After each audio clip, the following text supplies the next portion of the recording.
Welcome back to another video, and in this video I will show you how actually CSS before and after works. So these are called pseudo elements. So let's say here you can see I have a text here, and now if I open it in browser, now you can see I have a text here, and that is everyone, my name is dash.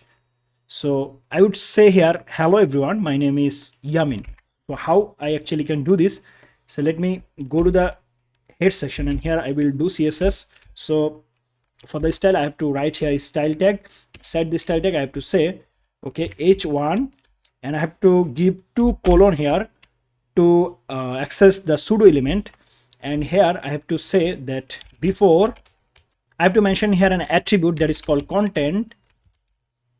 Before everyone I want to show hello, so I will say here hello, and now if I go to the browser and refresh, now you can see we have added hello here.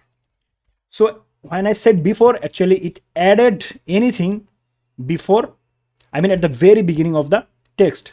When I say after, h1 double colon after, and if I say content, I will say here my name is Yamin.